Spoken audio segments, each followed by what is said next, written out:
നാളെ നടക്കുന്ന secretariat assistant പരീക്ഷ എഴുതുന്ന കൂട്ടുകാർക്ക് വേണ്ടിയുള്ള പ്രധാനപ്പെട്ട പരീക്ഷയ്ക്ക് ചോദിക്കാൻ സാധ്യതയേറിയ ഷുവർ ഷോട്ട് കറണ്ട് അഫയർ ചോദ്യങ്ങളാണ് നമ്മൾ ഇന്നത്തെ ക്ലാസ്സിലൂടെ പഠിക്കാൻ പോകുന്നത്. അപ്പോൾ നാളെ പരീക്ഷ എഴുതുന്ന കൂട്ടുകാരുണ്ടെങ്കിൽ നിർബന്ധമായും ഈ ഒരു ക്ലാസ് കാണാൻ ശ്രമിക്കുക, അവസാനം വരെ കാണുക. അപ്പോൾ ചാനൽ ആദ്യമായിട്ട് കാണുന്ന കൂട്ടുകാരുണ്ടെങ്കിൽ മാക്സിമം സബ്സ്ക്രൈബ് ചെയ്തിട്ട് തന്നെ കാണാൻ ശ്രമിക്കണം. ഫസ്റ്റ് ആദ്യത്തെ ക്വസ്റ്റ്യൻ നമുക്ക് നോക്കാം. ഇന്ത്യയിലെ ഏറ്റവും ആഴമുള്ള ട്രാൻസ് ഷിപ്മെന്റ് തുറമുഖം ഏതാണ്? വിഴിഞ്ഞം അന്താരാഷ്ട്ര തുറമുഖമാണ്. പഠിച്ചു നോക്കണം. ഇന്ത്യയിലെ ഏറ്റവും ആഴമുള്ള ട്രാൻസ് ഷിപ്മെന്റ് തുറമുഖം ഏതാണ്? വിഴിഞ്ഞം തുറമുഖം. അടുത്ത ചോദ്യം, അമീബിക് മസ്തിഷ്ക ജ്വരം ആദ്യമായി കേരളത്തിൽ റിപ്പോർട്ട് ചെയ്ത ജില്ല ഏതാണ്? ആലപ്പുഴ ജില്ലയാണ്. നോട്ട് ചെയ്തോ, പരീക്ഷയ്ക്ക് ചോദിക്കാൻ സാധ്യതയേറിയൊരു ചോദ്യമാണ് കേട്ടോ. അപ്പോൾ പഠിച്ചു വെക്കണം. അമീബിക് മസ്തിഷ്ക ജ്വരം ആദ്യമായി കേരളത്തിൽ റിപ്പോർട്ട് ചെയ്ത ജില്ല ഏതാണ്? ആലപ്പുഴ ജില്ലയാണ്. അപ്പോൾ ആലപ്പുഴ ജില്ലയിലാണ് അമീബിക് മസ്തിഷ്ക ജ്വരം ആദ്യമായിട്ട് കേരളത്തിൽ റിപ്പോർട്ട് ചെയ്ത ജില്ല. ക്ലിയർ ആണ്? അടുത്ത ചോദ്യം, 2025 മുതൽ വിമാനയാത്രികർക്ക് ഗ്രീൻ ടാക്സ് ഏർപ്പെടുത്തുന്ന രാജ്യം ഏതാണ്? ഡെൻമാർക്കാണ്. പഠിച്ചു വെക്കണം. 2025 മുതൽ വിമാനയാത്രികർക്ക് ഗ്രീൻ ടാക്സ് ഏർപ്പെടുത്തുന്ന രാജ്യം ഏതാണ്? ഡെൻമാർക്ക്. ക്ലിയർ ആണ്? അടുത്ത ചോദ്യം, ഇന്ത്യയിലെ 107ാമത് ദേശീയോദ്യാനമായി പ്രഖ്യാപിച്ചത് ഏതാണ്? സിലീംപാലാണ്. ഒഡീഷയിലെ സിലീംപാലാണ് ഇന്ത്യയിലെ 107ാമത് ദേശീയോദ്യാനമായി പ്രഖ്യാപിച്ചത്. ക്ലിയർ ആണ്? അടുത്ത ചോദ്യത്തിലോട്ട് പോവാം. 2025 മെയ് മാസത്തിൽ യുനെസ്കോയിൽ നിന്ന് പിന്മാറിയ രാജ്യം ഏതാണ്? അമേരിക്കയാണ്. വളരെ ഇമ്പോർട്ടൻ്റ് ആണ്. അപ്പോൾ 2025 മെയ് മാസത്തിൽ യുനെസ്കോയിൽ നിന്ന് പിന്മാറിയ രാജ്യം ഏതാണ്? അമേരിക്ക. അമേരിക്ക പഠിക്കണം. അടുത്ത ക്വസ്റ്റ്യൻ നോക്കാം നമുക്ക്. 2025 മാർച്ചിൽ US-ന്റെ ഔദ്യോഗിക ഭാഷയായി തിരഞ്ഞെടുക്കപ്പെട്ടത് ഏതാണ്? ഇംഗ്ലീഷാണ്. വളരെ ഇമ്പോർട്ടൻ്റ് ആണ്. അപ്പോൾ ഒന്നുകൂടെ പറയാം. 2025 മാർച്ചിൽ അമേരിക്കയുടെ യുണൈറ്റഡ് സ്റ്റേറ്റ്സിൻ്റെ ഔദ്യോഗിക ഭാഷയായി തിരഞ്ഞെടുക്കപ്പെട്ട ഭാഷ ഏതാണ്? ഇംഗ്ലീഷാണ്. ഇംഗ്ലീഷാണ്. ക്ലിയർ ആണ്? നമുക്കിനി അടുത്ത ചോദ്യത്തിലോട്ട് പോകാം. വന്യമൃഗ ശല്യത്തെ പ്രതിരോധിക്കാൻ AI സാങ്കേതിക വിദ്യയിൽ നിർമ്മിച്ച രാജ്യത്തെ ആദ്യ സ്മാർട്ട് ഫെൻസിങ് സ്ഥാപിക്കുന്നത് എവിടെയാണ്? നമ്മുടെ കേരളത്തിലെ വയനാട്ടിലാണ് കേട്ടോ. അപ്പോൾ പഠിച്ചു വെക്കണം. വന്യമൃഗ ശല്യത്തെ പ്രതിരോധിക്കാൻ AI സാങ്കേതിക വിദ്യയിൽ നിർമ്മിച്ച രാജ്യത്തെ ആദ്യ സ്മാർട്ട് ഫെൻസിങ് സ്ഥാപിക്കുന്നത് എവിടെയാണ്? വയനാട്ടിലാണ് കേട്ടോ. വയനാടാണ് ആൻസറായിട്ട് വരുന്നത്. സാമൂഹ്യ പരിഷ്കരണ പദ്ധതിയായ യോഗിശ്രീ അടുത്തിടെ നടപ്പിലാക്കിയ സംസ്ഥാനം ഏതാണ്? പശ്ചിമ ബംഗാളാണ്. പശ്ചിമ ബംഗാൾ. സാമൂഹ്യ പരിഷ്കരണ പദ്ധതിയായ യോഗിശ്രീ പദ്ധതി അടുത്തിടെ നടപ്പിലാക്കിയ സംസ്ഥാനം ഏതാണ്? പശ്ചിമ ബംഗാൾ അഥവാ വെസ്റ്റ് ബംഗാളാണ്. ക്ലിയർ ആണ്? 2025 ആഗോള സന്തോഷ സൂചികയിൽ ഇന്ത്യയുടെ സ്ഥാനം എത്രയാണ്? 118ാം സ്ഥാനമാണ്. 2025 ആഗോള സന്തോഷ സൂചികയിൽ ഇന്ത്യയുടെ സ്ഥാനം എത്രയാണ്? 118. ക്ലിയർ ആണ്? ഇറാനിലെ 3 ആണവ കേന്ദ്രങ്ങളെ ലക്ഷ്യമാക്കി 2025 ജൂണിൽ നടത്തിയ US സൈനിക നടപടിയുടെ പേരെന്താണ്? Operation mid night hammer. Operation mid night hammer. അപ്പോൾ ഇറാനിലെ 3 പഠിച്ചു വെക്കണം. പരീക്ഷയ്ക്ക് ചോദിക്കാൻ സാധ്യതയേറിയ ഒരു ചോദ്യമാണ് ഇത് കേട്ടോ. അപ്പോൾ പഠിച്ചു വെക്കണം. ഇറാനിലെ 3 ആണവ കേന്ദ്രങ്ങളെ ലക്ഷ്യമാക്കി 2025 ജൂണിൽ നടത്തിയ US സൈനിക നടപടിയുടെ പേരെന്താണ്? 2025 ജൂണിൽ US നടത്തിയ ഇറാനിലെ 3 ആണവ കേന്ദ്രങ്ങളെ ലക്ഷ്യമാക്കിയുള്ള സൈനിക നടപടിയുടെ പേരാണ് operation mid night hammer. Operation mid night hammer. പഠിച്ചു വെക്കണം. അടുത്ത ചോദ്യം, പഹൽഗാമിലുണ്ടായ ഭീകരാക്രമണത്തെ തുടർന്ന് ഇന്ത്യ സിന്ധു നദീ ജല കരാർ മരവിപ്പിച്ചത് എന്നാണ്? 2025 ഏപ്രിൽ 23-നാണ്. അപ്പോൾ ഒന്നുകൂടെ പറയാം. പഹൽഗാമിലുണ്ടായ ഭീകരാക്രമണത്തെ തുടർന്ന് ഇന്ത്യ സിന്ധു നദീ ജല കരാർ മരവിപ്പിച്ചത് എന്നാണ്? 2025 ഏപ്രിൽ 23-നാണ് മരവിപ്പിച്ചത്. ഇന്ത്യൻ പാർലമെന്റിൽ തുടർച്ചയായി ഏറ്റവും അധികം ബജറ്റ് അവതരിപ്പിച്ച റെക്കോർഡ് ആർക്കാണ്? നിലവിലെ കേന്ദ്ര ധനകാര്യമന്ത്രിയായ നിർമ്മല സീതാരാമനാണ്. എന്താണ്? ഇന്ത്യൻ പാർലമെന്റിൽ തുടർച്ചയായി ഏറ്റവും അധികം, പഠിച്ചു നോക്കണം, ഇന്ത്യൻ പാർലമെന്റിൽ തുടർച്ചയായി ഏറ്റവും അധികം ബഡ്ജറ്റ് അവതരിപ്പിച്ച റെക്കോർഡ് ആർക്കാണുള്ളത്? നിലവിലെ നിർമ്മല സീതാരാമൻ. നിർമ്മല സീതാരാമൻ. ഏറ്റവും കൂടുതൽ കാലം കേന്ദ്ര ആഭ്യന്തരമന്ത്രി പദവിയിലിരിക്കുന്ന വ്യക്തി എന്ന നേട്ടം കൈവരിച്ച ആരാണ്? അമിത്ഷായാണ്. അമിത്ഷാ. അപ്പോൾ ഏറ്റവും കൂടുതൽ കാലം കേന്ദ്ര ആഭ്യന്തരമന്ത്രി പദവിയിൽ ഇരിക്കുന്ന വ്യക്തി എന്ന നേട്ടം കൈവരിച്ചത് ആരാണ്? അമിത്ഷായാണ്. അമിത്ഷാ. 18ാമത് 2026 ബ്രിക്സ് ഉച്ചകോടി വേദി ഇന്ത്യയിലാണ്. അപ്പോൾ ഇന്ത്യയിലായതുകൊണ്ട് തന്നെ പരീക്ഷയ്ക്ക് ചോദിക്കാൻ സാധ്യത കൂടുതലാണ്. 18ാമത് 2026 ബ്രിക്സ് ഉച്ചകോടി വേദി എവിടെയാണ്? നമ്മുടെ ഇന്ത്യയിലാണ്. 97ാമത് ഓസ്കാർ പുരസ്കാരത്തിൽ മികച്ച നടിയായി തിരഞ്ഞെടുക്കപ്പെട്ടത് ആരാണ്? മിക്കി മാഡിസൺ ആണ്. മിക്കി മാഡിസൺ ആണ്. ചിത്രം ഏതാണ്? അനോറയാണ്. 97ാമത് ഓസ്കാർ പുരസ്കാരത്തിൽ മികച്ച നടിയായി തിരഞ്ഞെടുത്തത് ആരാണ്? മിക്കി മാഡിസൺ ആണ്. ചിത്രം ഏതാണ്? അനോറയാണ്. അപ്പോൾ 97ാമത് ഓസ്കാർ അവാർഡിൻ്റെ ക്ലാസ് നമ്മൾ സെപ്പറേറ്റ് വീഡിയോ ആയിട്ട് ചെയ്തിട്ടുണ്ട്. നമ്മുടെ കറണ്ട് അഫയേഴ്സ് 2025 എന്ന് പറഞ്ഞ പ്ലേലിസ്റ്റിൽ കയറി കഴിഞ്ഞാൽ കാണാൻ സാധിക്കുന്നതാണ് ഓസ്കാർ അവാർഡ്സിൻ്റെ ക്ലാസ് വരുന്നത്. അപ്പോൾ ഓസ്കാർ വളരെ ഇമ്പോർട്ടൻ്റ് ആയിട്ടുള്ളൊരു അവാർഡാണ്. ഓസ്കാർ പുരസ്കാരങ്ങൾ എല്ലാ PSC പരീക്ഷയ്ക്കും ചോദിക്കുന്നതാണ്. നാളെ നടക്കുന്ന പരീക്ഷയ്ക്കും ഓസ്കാറിൽ നിന്നൊരു മാർക്ക് ഷുവറായിട്ടും ചോദിക്കാൻ സാധ്യത വളരെ കൂടുതലാണ്. അപ്പോൾ ഓസ്കാറിൽ 97ാമത് ഓസ്കാറിലെ മികച്ച നടിയാരാണ്? Mikey Madison. ചിത്രം അനോറ. അതുപോലെ തന്നെ മികച്ച നടനായിട്ട് തിരഞ്ഞെടുത്തത് അഡ്രിയാൻ ബ്രോഡിയാണ്. ചിത്രം ബ്രൂട്ടലിസ്റ്റ് ആണ്. അതുപോലെ തന്നെ മികച്ച ചിത്രമായിട്ട് തിരഞ്ഞെടുത്ത അനോറയാണ്. മികച്ച ചിത്രം അനോറയാണ്. അനോറ ഏകദേശം 5ഓളം ഏറ്റവും കൂടുതൽ അവാർഡ് നേടി 97ാമത് ഓസ്കാർ പുരസ്കാരത്തിലെ ചിത്രമാണ് അനോറ. അതുപോലെ തന്നെ മികച്ച സംവിധായകനായിട്ട് തിരഞ്ഞെടുത്തത് ഷോൺ ബേക്കറെയാണ്. മികച്ച സംവിധായകനായിട്ട് തിരഞ്ഞെടുത്തത് ഷോൺ ബേക്കറെയാണ്. ചിത്രം അനോറയുടെ സംവിധായകനാണ് ഷോൺ ബേക്കർ കേട്ടോ. അപ്പോൾ 97ാമത് ഓസ്കാറും അതുമായിട്ട് ബന്ധപ്പെട്ട അവാർഡ്സും അനുബന്ധ വിവരങ്ങളുമായിട്ടുള്ള ഒരു ക്ലാസ് നമ്മൾ കറണ്ട് അഫയേഴ്സ് 2025 എന്ന് പറഞ്ഞ പ്ലേലിസ്റ്റിൽ അപ്ലോഡ് ചെയ്തിട്ടുണ്ട്. അത് മാക്സിമം കാണാൻ ശ്രമിക്കുക. പഠിച്ചിട്ടില്ലാത്ത കൂട്ടുകാരുണ്ടെങ്കിൽ, ഓസ്കാർ അവാർഡുമായിട്ട് ബന്ധപ്പെട്ട് പഠിച്ചിട്ടില്ലാത്ത കൂട്ടുകാരുണ്ടെങ്കിൽ മാക്സിമം ഒന്ന് കാണാൻ ശ്രമിക്കുക. കോഡ് വിധത്തിലാണ് നമ്മൾ പഠിപ്പിച്ചിട്ടുള്ളത് കേട്ടോ. അപ്പോൾ അത് മാക്സിമം കാണുക. അടുത്ത ചോദ്യം, 2025 ജനുവരിയിൽ ബ്രിക്സിൽ അംഗത്വം നേടിയ രാജ്യം ഏതാണ്? ഇന്തോനേഷ്യയാണ് കേട്ടോ. വളരെ ഇമ്പോർട്ടൻ്റ് ആണ്. 2025 ജനുവരിയിൽ ബ്രിക്സിൽ അംഗത്വം നേടിയ രാജ്യം ഏതാണ്? ഇന്തോനേഷ്യ. 2025 തണ്ണീർത്തട ദിന പ്രമേയം എന്താണ്? നമ്മുടെ പൊതുഭാവിക്കായി തണ്ണീർത്തടങ്ങൾ സംരക്ഷിക്കുന്നു. 2025 തണ്ണീർത്തട ദിന പ്രമേയം എന്താണ്? നമ്മുടെ പൊതുഭാവിക്കായി തണ്ണീർത്തടങ്ങൾ സംരക്ഷിക്കുന്നു. 59ാമത് ജ്ഞാനപീഠ പുരസ്കാര ജേതാവാരാണ്? വിനോദ് കുമാർ ശുക്ലയാണ്. 59ാമത് ജ്ഞാനപീഠ പുരസ്കാര ജേതാവാരാണ്? വിനോദ് കുമാർ ശുക്ല. 2025 നടക്കുന്ന 51ാമത് G7 ഉച്ചകോടിയുടെ വേദി എവിടെയാണ്?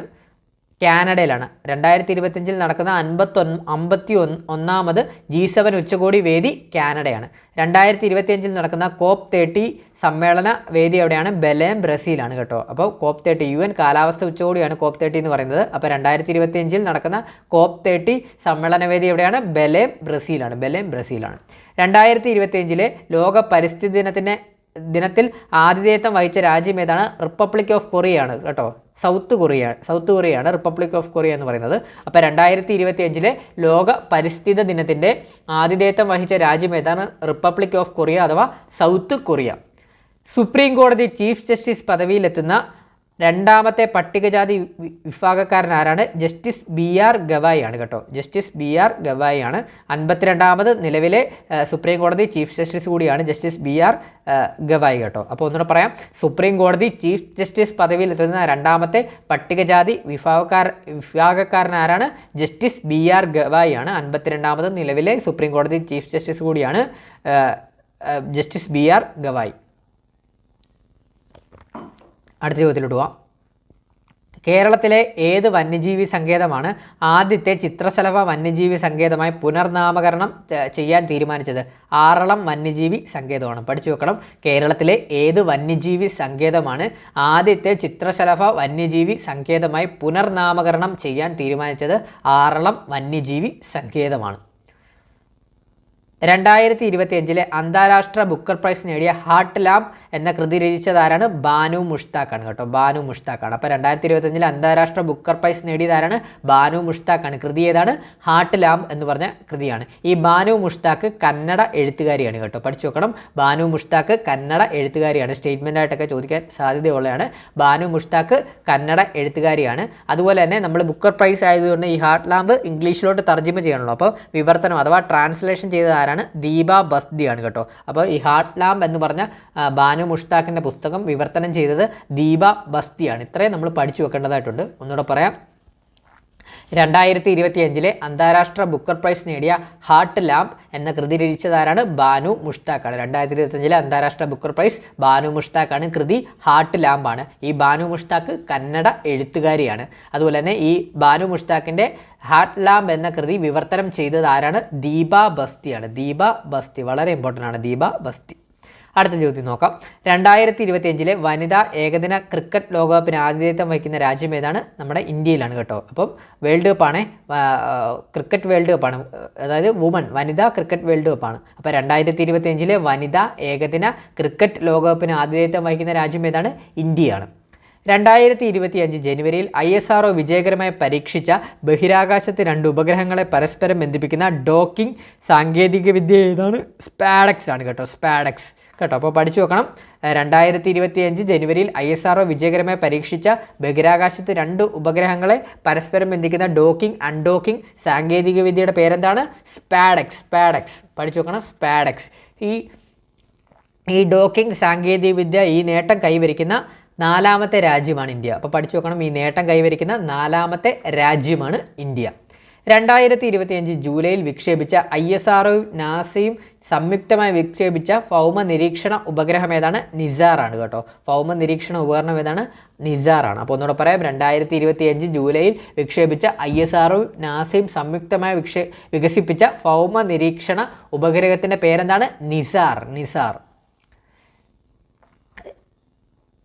2025 ജൂലൈയിൽ ഇംഗ്ലണ്ടിൽ ടെസ്റ്റ് ക്രിക്കറ്റിൽ ഡബിൾ സെഞ്ചുറി നേടുന്ന ആദ്യ ഏഷ്യൻ ക്യാപ്റ്റൻ എന്ന റെക്കോർഡ് സ്വന്തമാക്കിയ ഇന്ത്യൻ താരമാരാണ്? ശുഭ്മാൻ ഗില്ലാണ് കേട്ടോ. ഇന്ത്യയിലെ നിലവിലെ യുവതാരമാണ് ശുഭ്മാൻ ഗില്ല്. ടെസ്റ്റ് ക്യാപ്റ്റൻ കൂടിയാണ്. അപ്പോൾ 2025 ജൂലൈയിൽ ഇംഗ്ലണ്ടിൽ ടെസ്റ്റ് ക്രിക്കറ്റിൽ ഡബിൾ സെഞ്ചുറി നേടുന്ന ആദ്യ ഏഷ്യൻ ക്യാപ്റ്റൻ എന്ന റെക്കോർഡ് സ്വന്തമാക്കിയ ഇന്ത്യൻ താരമാരാണ്? ശുഭ്മാൻ ഗിൽ. ശുഭ്മാൻ ഗിൽ. 2024 സമാധാനത്തിനുള്ള നോബൽ പ്രൈസ് ലഭിച്ചത് ആർക്കാണ്? നിഹോൺ ഹിഡാൻക്യോ എന്ന് പറഞ്ഞ ജാപ്പനീസ് സംഘടനയ്ക്കാണ് 2024 സമാധാനത്തിനുള്ള നോബൽ പ്രൈസ് ലഭിച്ചത്. നിഹോൺ ഹിഡാൻക്യോ എന്ന ജാപ്പനീസ് സംഘടനയ്ക്കാണ്. അപ്പോൾ നോബൽ പ്രൈസ് വളരെ ഇമ്പോർട്ടൻ്റ് ആണ്. നോബൽ പ്രൈസ് വളരെ എളുപ്പത്തിൽ പഠിക്കുന്ന രീതിയിൽ ഒരു ക്ലാസ് നമ്മൾ അപ്ലോഡ് ചെയ്തിട്ടുണ്ട്. നമ്മുടെ കറണ്ട് അഫയേഴ്സ് 2025 എന്ന് പറഞ്ഞ പ്ലേലിസ്റ്റിൽ കയറി കഴിഞ്ഞാൽ കാണാൻ സാധിക്കുന്നതാണ്. വളരെ എളുപ്പത്തിൽ നമുക്ക് നോബൽ പ്രൈസ് എല്ലാ വിഭാഗവും വളരെ എളുപ്പത്തിൽ കോഡ് സഹിതം പഠിച്ചു വെക്കാവുന്ന രീതിയിൽ നമ്മൾ പഠിപ്പിച്ചിട്ടുണ്ട്. അത് മാക്സിമം കയറി കാണാൻ ശ്രമിക്കുക, പഠിച്ചിട്ടില്ലാത്ത കൂട്ടുകാരുണ്ടെങ്കിൽ. അടുത്ത ചോദ്യം. സംസ്ഥാന സർക്കാർ പുതിയതായി രൂപീകരിച്ച വയോജന കമ്മീഷൻ്റെ അധ്യക്ഷനാരാണ്? Advocate K സോമപ്രസാദാണ്. സംസ്ഥാന സർക്കാർ പുതിയതായി രൂപീകരിച്ച വയോജന കമ്മീഷൻ്റെ നിലവിലെ അധ്യക്ഷനാരാണ്? Advocate K സോമപ്രസാദാണ്. നിലവിലെ കേരള ഹൈക്കോടതി ചീഫ് ജസ്റ്റിസ് ആരാണ്? നിതിൻ മധുകർ ജാംദാറാണ്. നിതിൻ മധുകർ ജാംദാറാണ്. അപ്പം നിലവിലെ കേരള ഹൈക്കോടതി ചീഫ് ജസ്റ്റിസ് ആരാണ്? നിതിൻ മധുകർ ജാംദാറാണ്. നിലവിലെ കേരള ഗവർണർ ആരാണ്? രാജേന്ദ്ര വിശ്വനാഥ ആർലേക്കർ. വളരെ ഇമ്പോർട്ടൻ്റ് ആണ്. നിലവിലെ കേരള ഗവർണർ ആരാണ്? രാജേന്ദ്ര വിശ്വനാഥ ആർലേക്കർ. കേരളത്തിൻ്റെ 50ാമത് ചീഫ് സെക്രട്ടറി ആരാണ്? എ ജയതിലകാണ്. എ ജയതിലക് IAS ആണ്. അപ്പോൾ കേരളത്തിൻ്റെ 50ാമത് നിലവിലെ ചീഫ് സെക്രട്ടറി ആരാണ്? എ ജയതിലകാണ്. ദേശീയ വനിതാ കമ്മീഷൻ ചെയർപേഴ്സൺ ആരാണ്? വിജയ കിഷോർ രഹത്കർ ആണ് കേട്ടോ. അപ്പോൾ ദേശീയ വനിതാ കമ്മീഷൻ ചെയർപേഴ്സൺ ആരാണ്? നിലവിലെ വിജയ കിഷോർ രഹത്കർ ആണ്. നിലവിലെ കേരള വനിതാ കമ്മീഷൻ അധ്യക്ഷ ആരാണ്? പി സതീദേവിയാണ്. നിലവിലെ കേരള വനിതാ കമ്മീഷൻ അധ്യക്ഷ ആരാണ്? പി സതീദേവിയാണ്. റിസർവ് ബാങ്ക് ഓഫ് ഇന്ത്യയുടെ 26ാമത് നിലവിലെ ഗവർണർ ആരാണ്? സഞ്ജയ് മൽഹോത്രയാണ്. RBI അഥവാ റിസർവ് ബാങ്ക് ഓഫ് ഇന്ത്യ 26ാമത് ഗവർണർ ആരാണ്? നിലവിലെ സഞ്ജയ് മൽഹോത്രയാണ്. RBIയുടെ നിലവിലെ ഡെപ്യൂട്ടി ഗവർണറായി നിയമിതനായതാരാണ്? പൂനം ഗുപ്തയാണ്. അപ്പോൾ റിസർവ് ബാങ്ക് ഓഫ് ഇന്ത്യയുടെ നിലവിലെ ഡെപ്യൂട്ടി ഗവർണർ ആരാണ്? പൂനം ഗുപ്തയാണ്. അപ്പോൾ റിസർവ് ബാങ്കിൻ്റെ നിലവിലെ ഗവർണർ സഞ്ജയ് മൽഹോത്രയും റിസർവ് ബാങ്കിൻ്റെ നിലവിലെ ഡെപ്യൂട്ടി ഗവർണർ ആരാണ്? പൂനം ഗുപ്തയുമാണ്. ഇന്ത്യയിൽ ആദ്യമായി ATM സ്ഥാപിച്ച ട്രെയിൻ ഏതാണ്? പഞ്ചവടി എക്സ്പ്രസ് ആണ് കേട്ടോ. അപ്പോൾ ഇന്ത്യയിൽ ആദ്യമായി ATM സ്ഥാപിച്ച ട്രെയിൻ ഏതാണ്? പഞ്ചവടി എക്സ്പ്രസ് ആണ്. ഇന്ത്യയിലെ ആദ്യത്തെ വേഴാമ്പൽ സംരക്ഷണ കേന്ദ്രം നിലവിൽ വരുന്നത് എവിടെയാണ്? തമിഴ്നാട്ടിലാണ് കേട്ടോ. അപ്പോൾ പഠിച്ചു വെക്കണം. ഇന്ത്യയിലെ ആദ്യത്തെ വേഴാമ്പൽ സംരക്ഷണ കേന്ദ്രം നിലവിൽ വരുന്നത് എവിടെയാണ്? തമിഴ്നാടാണ്. ലോകത്തിലെ ഏറ്റവും ഉയരത്തിൽ സ്ഥിതി ചെയ്യുന്ന ആർച്ച് റെയിൽവേ പാലം ഏതാണ്? ചെനാബ് റെയിൽവേ പാലമാണ് കേട്ടോ. ചെനാബ് റെയിൽവേ പാലമാണ് വരുന്നത് കേട്ടോ, ജമ്മു കാശ്മീരിലാണ്. അപ്പോൾ നീളം എത്രയാണ് ഈ ചെനാബ് റെയിൽവേ പാളത്തിൻ്റെ? 1315 മീറ്റർ നീളമാണ് വരുന്നത്. 2025 ജൂൺ 6 പ്രധാനമന്ത്രി നരേന്ദ്രമോദി ഉദ്ഘാടനം ചെയ്തത്. അപ്പോൾ ലോകത്തിലെ ഏറ്റവും ഉയരത്തിൽ സ്ഥിതി ചെയ്യുന്ന ആർച്ച് റെയിൽവേ പാലം ഏതാണ്? ചെനാബ് റെയിൽവേ പാലം. സ്കൂൾ വിദ്യാർത്ഥികൾക്ക് സൗജന്യ ബസ് യാത്ര നടപ്പാക്കാൻ തീരുമാനിച്ച സംസ്ഥാനം ഏതാണ്? കർണാടകയാണ് കേട്ടോ. അപ്പോൾ പഠിച്ചു നോക്കണം, സ്കൂൾ വിദ്യാർത്ഥികൾക്ക് സൗജന്യ ബസ് യാത്ര നടപ്പാക്കാൻ തീരുമാനിച്ച സംസ്ഥാനം ഏതാണ്? കർണാടകയാണ്. ഇന്ത്യൻ രാഷ്ട്രപതി ദ്രൗപദി മുർമുവിന് സിറ്റി കീ ഓഫ് ഓണർ ബഹുമതി നൽകി ആദരിച്ച രാജ്യം ഏതാണ്? പോർച്ചുഗലാണ്.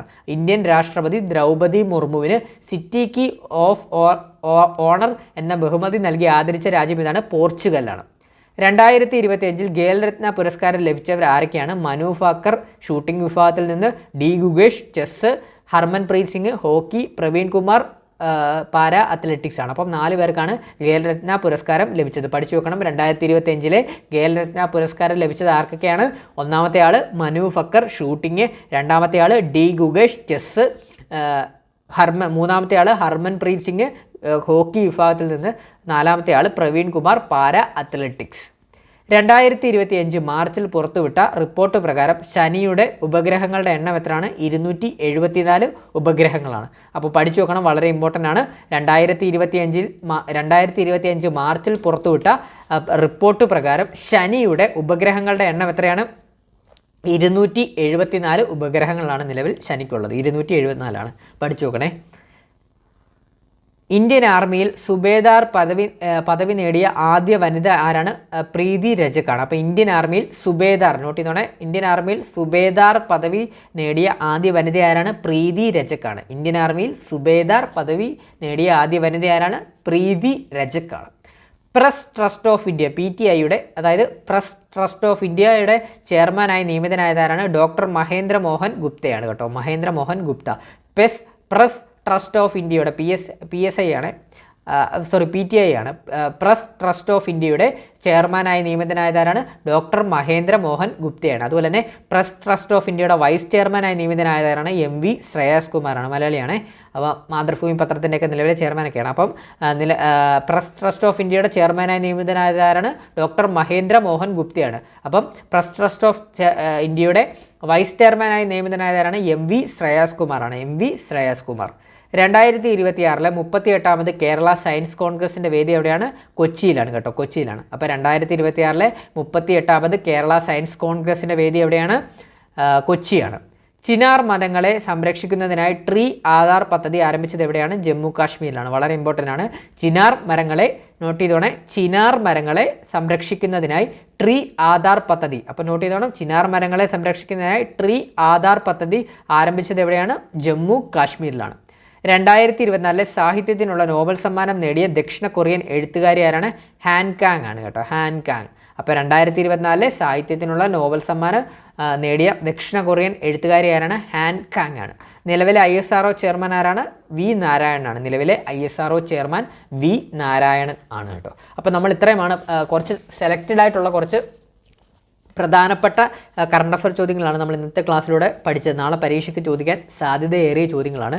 അതുപോലെ തന്നെ നമ്മുടെ കറണ്ട് അഫയേഴ്സ് 2025 എന്ന് പറഞ്ഞ പ്ലേലിസ്റ്റ് ഉണ്ട്. ഞാൻ ഡിസ്ക്രിപ്ഷൻ ബോക്സിൽ ലിങ്ക് ചെയ്തിട്ടേക്കാം. ആ പ്ലേലിസ്റ്റിൽ കയറി കഴിഞ്ഞാൽ നിങ്ങൾക്ക് നാളെ പരീക്ഷ എഴുതുന്ന കൂട്ടുകാർക്കുണ്ടെങ്കിൽ നിങ്ങൾക്ക് ടോപ്പിക് വൈസ് ആയിട്ടുള്ള കറണ്ട് അഫയർ ക്ലാസ്സസ് അതിനകത്ത് കിട്ടുന്നതാണ്.